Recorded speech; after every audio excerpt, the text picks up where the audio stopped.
And ఇందాక మీరు మాట్లాడుతూ ఇండస్ట్రీ ఇక్కడికి వచ్చి సబ్సిడీల కోసం కొన్ని షాట్లు తీసేది, తర్వాత కాలంలో అందరూ వచ్చేసారని చెప్పారు. నాకు స్ట్రైట్గా చెప్పండి, తెలుగు సినిమా ఇండస్ట్రీ చెన్నై నుంచి ఇక్కడికి రావడానికి ప్రధానమైన కారణం అంటే ఒకరిద్దరు ముగ్గురు పేర్లలో ఎవరి పేర్లు చెప్తారు మీరు?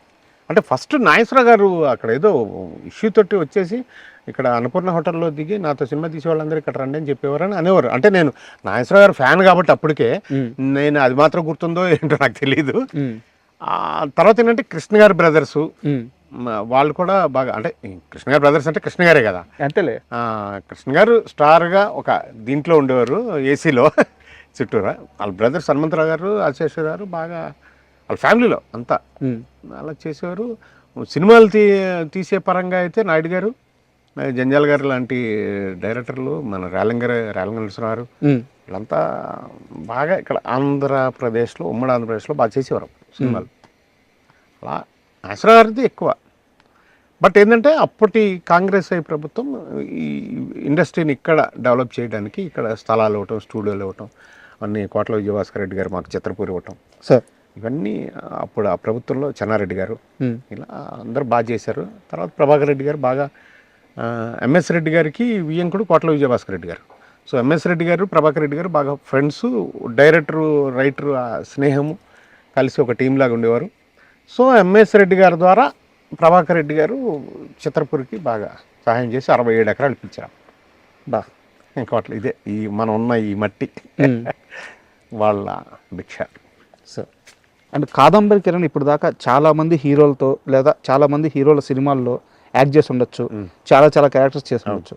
మీకు ఈ హీరో నాకు చాలా కంఫర్ట్గా ఉంటాడు, అంటే ఏదో సెట్కి వెళ్ళినట్టు ఉండదు, నా ఇంటికి వెళ్ళినట్టు ఉంటుంది అని చెప్పేసి అలా మీరు చెప్పుకున్న హీరోలు అంటే ఎంతమంది ఉన్నారు? అట్లేం లేదండి. ఈ సినిమా ఇండస్ట్రీలో హీరోల దగ్గర ముఖ్యంగా మీరు ఎంత మీ పద్ధతిలో, మీ బౌండరీస్లో మీరుంటే మీరు ఎంత దగ్గరగా ఉంటారు అంతే. నేను ఎవరి దగ్గరైనా కంఫర్టబుల్గా ఉంటాను, ఎవరి దగ్గరైనా నా పరిధిలో నేను ఉంటాను కాబట్టి నాకు అసలు ఏ ఇబ్బంది లేదు. ఎవరైనా నాకు ప్రేమగా చక్కగా చాలా హ్యాపీగా ఉంటారు. మహేష్ బాబు గారి దగ్గర ఎక్కువ, అంటే ఆయన చుట్టుపక్కల క్యారెక్టర్స్ చేస్తున్నప్పుడు ఉండే మజా ఆయన బాగా ఎక్కువ సరదాగా, ఎందుకంటే ఆయన కూడా పార్టిసిపేట్ చేస్తాడు ఆ కామెడీ దీంట్లో, ఎంటర్టైన్మెంట్ దీంట్లో, డిస్కషన్లా మాటలా చేసుకుని కొంచెం, అంటే నేను దూరంగా ఉండాలని ఉండడు ఆయన. ఉంటే దూరంగా ఉంటాడు, కేరళలో ఉన్నాడంటే ఓకే, ఇక్కడ ఉన్నాడంటే మాత్రం అందరితో కలిసి ఉంటారు. అలాగే పవన్ కళ్యాణ్ గారు, భీమ్లా నాయక్ దాదాపు 30 రోజులు ఎన్ని రోజులు చేశాను నేను సార్. డైరెక్టర్ గారు, తర్వాత త్రివిక్రమ్ సార్, వీళ్ళంతా వీళ్ళ వల్ల. అయితే ఎప్పుడు నన్ను జనం మనిషి అని కూడా ఆయన పవన్ కళ్యాణ్ గారు జనం మనిషి, అతనికి కాఫీ తెప్పించిన, కాఫీ అంటే ఇష్టమని అట్లా.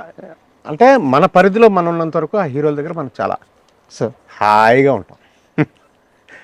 అదే ఎన్టీఆర్ కూడా చిన్నప్పటి నుంచి ఎన్టీఆర్ బాగా సార్ అనే ఉన్నాడు, ఇప్పటికీ అదే అలాగే ఉంటాను. చిన్నప్పటి నుంచి తెలుసా నాకు అంటే రాజా ఉండేవాడుగా సార్, ఎన్టీఆర్ గారు బాబాయ్ రాజా, నీడ సినిమా హీరో సార్, అతను మాకు స్నేహితుడు. అతను తర్వాత లేటర్ ఆఫ్ ఎక్కువ టెలివిజన్లో ఎక్కువ ఉన్నాడు అతను. తర్వాత మనిషిగా కూడా స్నేహితుడు నాకు బాగా. ఓకే. సో అతని దగ్గర ఉన్నప్పుడు భామిని వదిన, రాజా వైఫ్, ఆవిడ మన ఎన్టీఆర్ గారి మదర్కి చెల్లెలు, వాళ్ళ నలుగురు అనమాట. శాలిని, భామిని, యామిని, ఇట్లా నలుగురు సిస్టర్స్. సో వాళ్ళు ఏ ఫంక్షన్ ఉన్నా ఏమున్నా బాబు ఇక్కడికి వచ్చేవాడు. ఎన్టీఆర్ బాగా.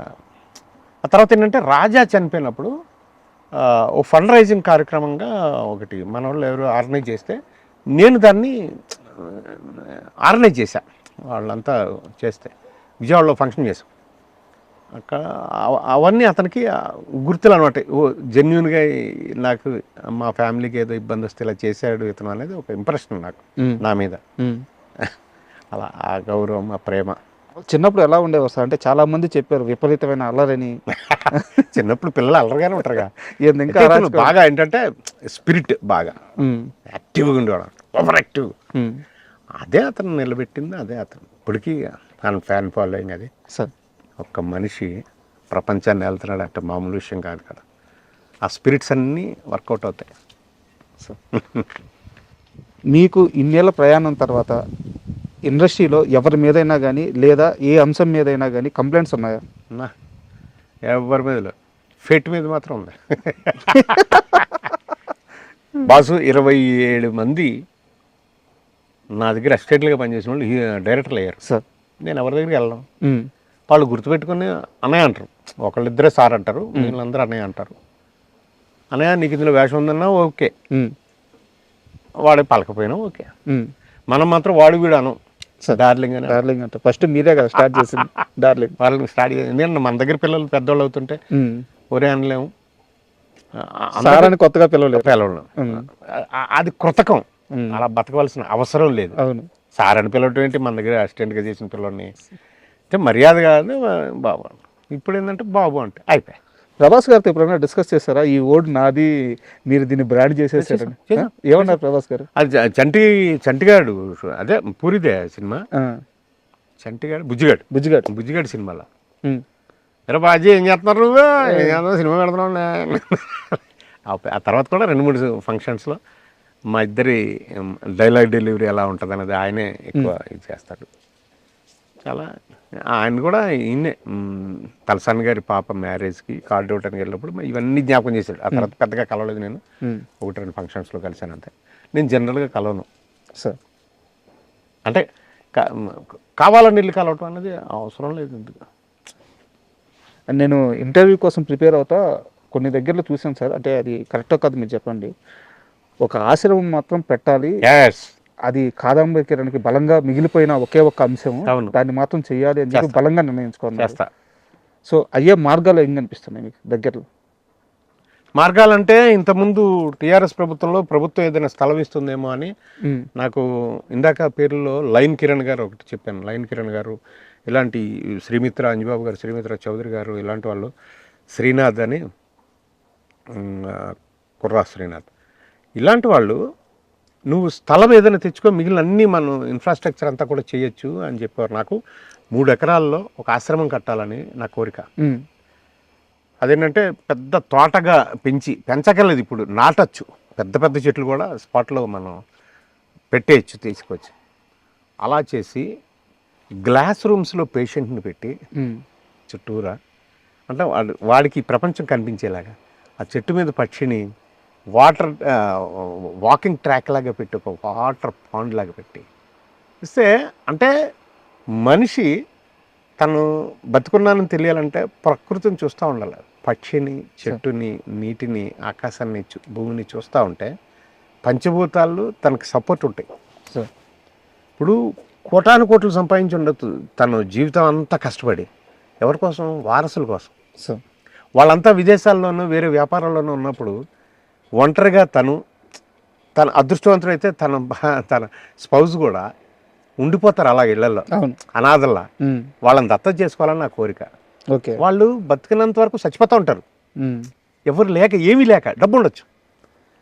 వాళ్ళని తీసుకొచ్చి దత్తత తీసుకొని ఈ ఆశ్రమంలో పెడితే అక్కడ అనాథాశ్రమం, వృద్ధాశ్రమం, జనతా ఆసుపత్రి కలిసి పెట్టాలని నా ధ్యేయం. అది నేను బతుకున్నంత వరకు అది చేస్తానని. సో అప్పుడు చేయలేకపోయా. కనీసం ఇప్పుడు రేవంత్ రెడ్డి గారి ప్రభుత్వంలో, రేవంత్ రెడ్డి గారి నిర్దేశకత్వంలో ఏదైనా జరుగుతుందేమో అని ఆశ. అప్రోచ్ అయ్యారా? అవుతున్నా. కొంతమంది మధ్యలో పెద్దలు కూడా ఉన్నారు, వాళ్ళు కూడా చేస్తున్నారు. ఈ మధ్యలో కూడా ప్రైవేట్గా కొంతమంది ఇస్తారని కూడా అన్నారు. బట్ ఒక ఫ్రెండ్, ఒక లింగారెడ్డి గారని సూర్యాపేట దగ్గర ఇస్తా అన్నారు యాక్చువల్గా. అయితే నేను ఆశపడ్డాను 3 ఎకరాలు ఉంటుంది అని. అక్కడికి వెళ్తే ఒక 1/2 ఎకరా ఎంతో ఉంది అది అక్కడ. సో ఆయన నాకు ఇవ్వడానికి దానికి అంటే వర్కౌట్ అవట్లా. నా ఏదో ఒకటి స్టార్ట్ చేయటం కాదు కదా, దాన్ని ఒకసారి చేస్తే ఆ వ్యక్తిని మళ్ళీ మన జీవితాన్ని ఇచ్చినట్టే కదా. వ్యక్తిని మనం తీసుకున్నాం అంటే వాళ్ళ అంతం వరకు కూడా మనం కాపాడాలి సార్. అంతే కదా, బాధ్యత తీసుకోవాలి, పూర్తిగా తీసుకోవాలి. అలాగే అంచేత ఇది చేయాలంటే మళ్ళీ ప్రభుత్వమే చేయాలి కదా. అంత ఇప్పుడు ఇంత పెరిగిపోయిన ఈ విలువలకి, స్థలాలకి, సో ప్రభుత్వం చేస్తుందనే ఒక నమ్మకం.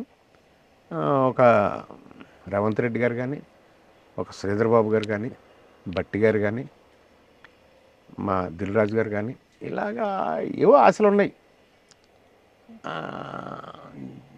జరగవచ్చు. అంటే మీరు ఇందాక మంచి మాట అన్నారు, నేను డబ్బులు ఇస్తుంటే వాడి ఫోటో ఎందుకు అని ఎవరో కొంతమంది. మీరే అలాంటి వాళ్ళ వల్ల తప్ప, లేకపోతే అలాంటి ఆలోచనలు తప్ప, లేకపోతే ఈ పెద్దవాళ్ళు వస్తే ఎంతసేపు అది. సార్ బట్ ఎవరికాళ్ళకి చేయాలని ఉండొచ్చు, ఏమో ఆలోచన అవుతుంది. మంచి అది అయిన తర్వాతనే నేను ఇక్కడ నుంచి కదిలేది, లేదా కదలను.